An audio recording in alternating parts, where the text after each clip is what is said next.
सोना के देश वाला आज कौन गाना बजाता ये हम शुरू का नहीं शुरू करनी सीखे लगे बहुत छोट रही तो पहले का गाना सुन रही कि घेर लस्सी पति के बहुत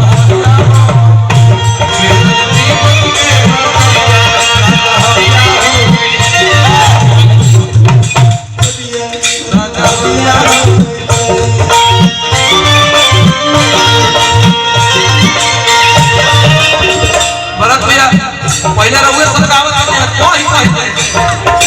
राजा हरिश्चंद्र जब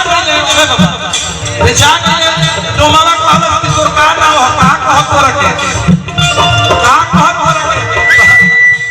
कहले कि राजा ना कहले कि हमार नाम हरिश्चंद्र तो डोमावा कहले बहुत बड़ नाम का हरिश्चंद्र हरिया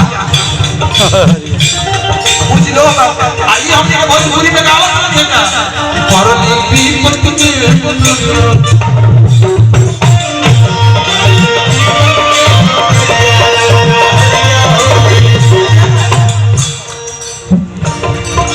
कहां गई राजपाट जो कहां गई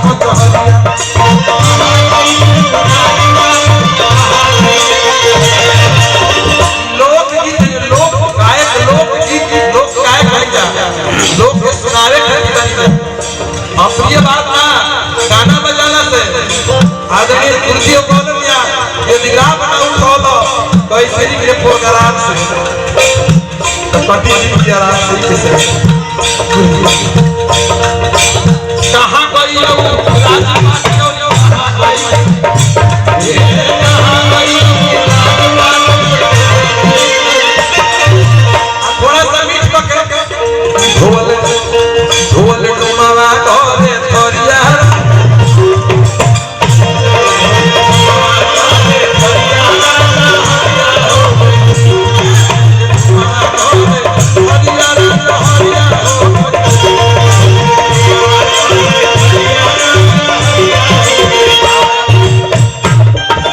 ये हमने के संस्कृति सभ्यता वाला के लेके चले के क्षमा चाहता नहीं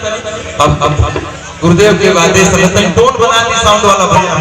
थोड़ा सा ट्रेवल बना दी थोड़ा सा आदेश अइलो अकेले आदेश गुरुदेव हमारा इच्छा ना रहा आदेश ये अइलो अकेले